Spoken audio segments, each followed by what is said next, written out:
Welcome back to week number 12 of the Raise Your Vibration family. And today we are going to talk about boundaries and time limits and why these are important into creating the life you want, into creating great relationships, into creating great amount of wealth and prosperity and success. And it seems quite simple, but let me break it down for you in a way you have never seen it broken down before. So here we go. And let me preface this with I am learning a lot about this. And going along this journey has been so great because I've learned so much about this and about you guys as we've done this journey. So this is quite amazing, and I'm really appreciating it and really learning a lot, so I like it. So thanks for coming along. And yeah. Also, I am having my sinuses kind of fucked up right now because I went on a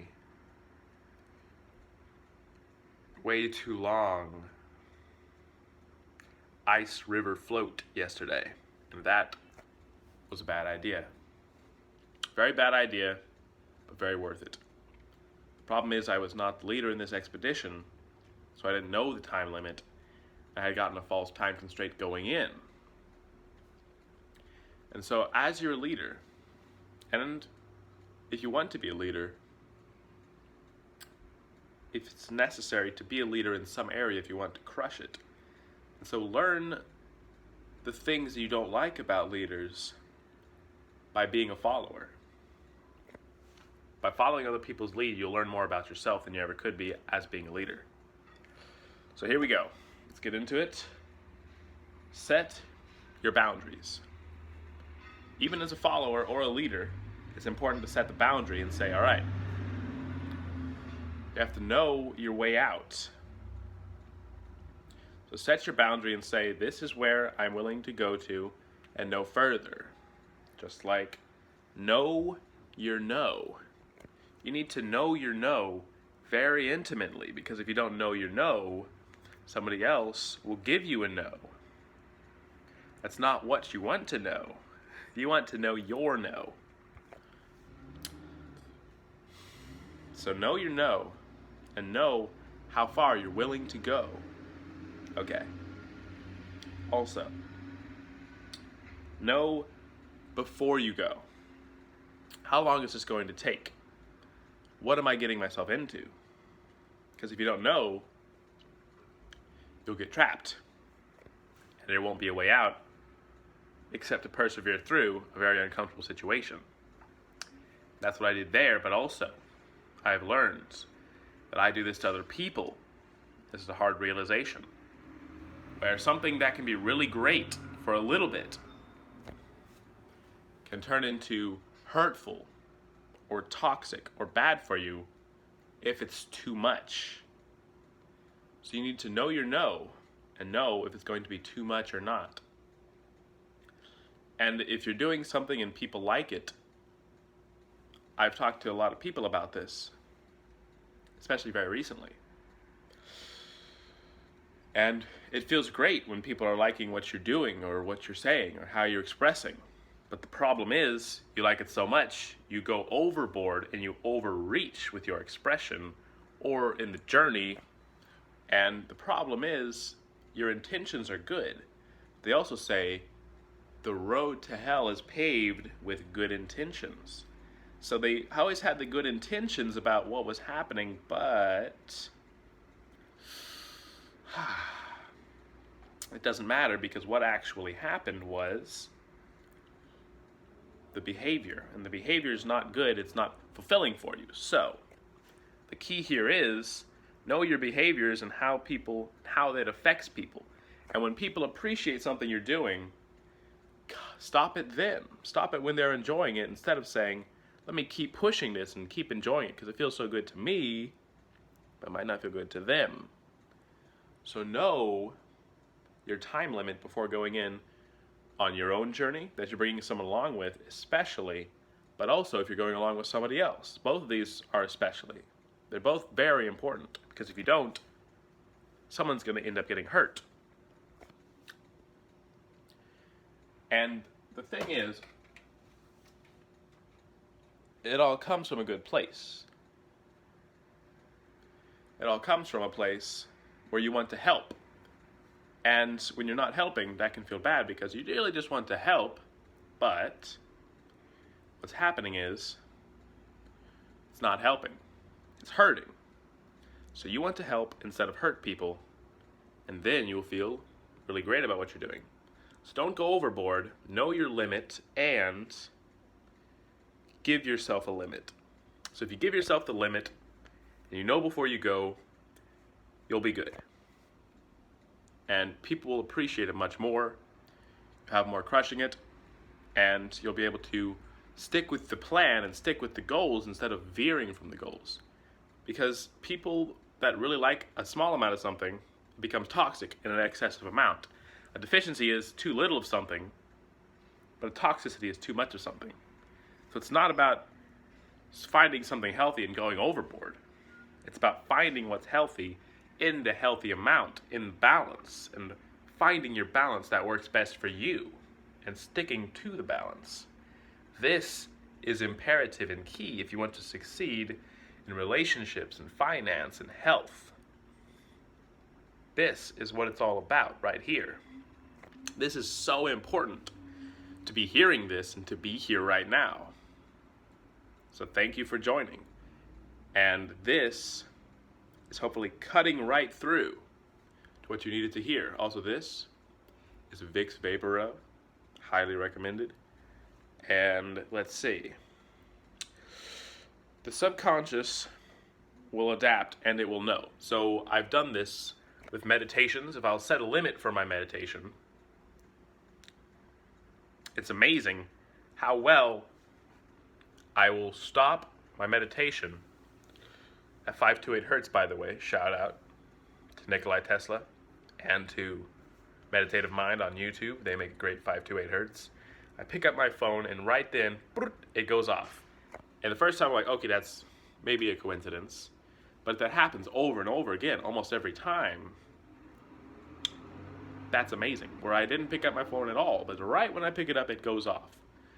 Because the subconscious mind knows your time limit. So if you set your time limit, the subconscious mind will help you reach your results in that time limit. So if you want to really crush it and do a lot, give yourself a goal with a time limit on it. And then you'll be able to really crush it.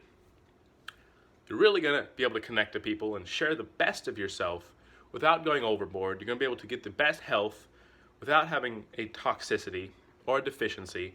And you'll be able to get the best relationships through business because you won't be wasting people's time. You won't be suggesting too many things. You'll be sticking to the point, and then that one point will lead to so many others. Instead of trying to get all the others before you get to the main result, which is a very important thing. Get to the main result. Get to the point quickly, like I did. Time limits, boundaries. This is important. Set your boundaries. Know your no. And then you'll succeed. So, okay. Let's see what else we got. Focus on getting the result. Don't obsess. Stick to your limit. Focus on getting your result. Don't obsess over the time. Don't obsess over the result. Just say, okay, when I was growing up doing homeschool, a great thing that worked for me was I had these different subjects, and it was, all right, do 30 minutes of your best work because your best work fluctuates. 30 minutes was more engaging. Instead of saying I have to do this much work, I was like, okay, let me just try this out. So time limits can be really good for motivation and for doing stuff that you don't want to do. And this has helped me so much doing activities and actions and doing new things I didn't want to do. I say, all right, let me just set myself a 30-minute timer and just work on it. And the hardest thing in the world can be accomplished like this. Just give yourself a little bite-sized amount of time. You know, let me just do my best in this amount of time, and whatever happens, happens. If I don't reach my goal, that's okay. But if I do reach my goal, that is awesome, and that's super cool. And really, the goal, it will always be reached. And so you're always getting a sense of completion and satisfaction from reaching working through to your goal and saying, all right, let me focus, because it's also very important for the future of humanity and the direction we're going in the workforce, where it is focus, being able to focus for longer than 6 seconds at a time, because our studies have been done, some studies have been done, where you can look it up, goldfish like focus. Because we can only focus for about 6 seconds now, on average, and because of social media pulling your direction in many different directions, you'll be kind of amazing, or very amazing, if you can focus on one thing for 30 minutes, especially if it's challenging and it requires deep work, because the longer you stay focused and engaged on your one activity, the longer that will lead out into crushing it, the more you'll be able to say, the more focused you'll be able to be on everything in your life. But the more you get distracted and pulled away in just a couple seconds, it's natural for us. So stick with me and keep sticking with me. Keep reminding yourself, this is not me, this is my mind distracting me. So the mind can be a great tool, but it can also be an enemy. So its focus needs to be balanced. With time is a great asset, also a tool, but it can also be a time liability, where it takes from you, and it's not helping. So set yourself a time limit and stick to it. And if you don't like that, okay, take a break. But if you feel like you can do more, set yourself a little longer time limit. But just set yourself a time limit. Your subconscious will blend into that, and it will know what you can really accomplish. Okay. So, yeah, stick to your limit. The river. Went out there, and I heard it was going to be 5 minutes. So it's like, all right, let's go this for 5 minutes. I set myself for that. My subconscious was ready. But then it ended up being a lot longer. I don't really know how long, but definitely longer than 5 minutes. And my body wasn't ready for it. So now I'm healing and recovering, because it was a toxicity of something that I wasn't ready for. So perhaps you need to baby step yourself up to that goal that you actually want to achieve, instead of jumping right in and going overboard, but also stick to your time limit. And if you can't, if you're in a situation where that's compromised, you might just have to deal with the after effects of that, which is going to be hard to deal with. You'll have to recover, and you'll need to get a lot of rest. So set yourself your time limit and stick to it. And this is about respecting yourself, knowing what you can handle and what you can't handle. This isn't about being good or bad or the best person. This is about respecting yourself and respecting others. And wanting to include them doesn't mean you should do something that will harm them. And so if they appreciate something, thank them, enjoy that experience, but then let it go. Because the more you let go what you're doing, is the better things will actually end. So, speaking of the end, I think this is the end now. But let me just give you one last thing, which is a little tidbit, a little bite action, because you know how we do it on the Raise Your Vibration family. Streaks. And streaks are about building confidence. So the more you do something over and over again, if you set your time limit, set yourself that time limit for work. That's how I used to plan my day too. I do 30 minutes this exercise, 30 minutes this activity, 30 minutes this study, 30 minutes this exercise, or 1 hour. You just kind of know, set yourself that time limit, so then you can chart out your day very well, but also it's about streaks. So the more you can follow that time limit of what you want to do, the more you'll crush it. Because it doesn't have to be a lot. You don't have to do a lot of work, but as long as you stick to that time limit, your body will program it in. You'll be able to really crush it. So stay strong and peace out.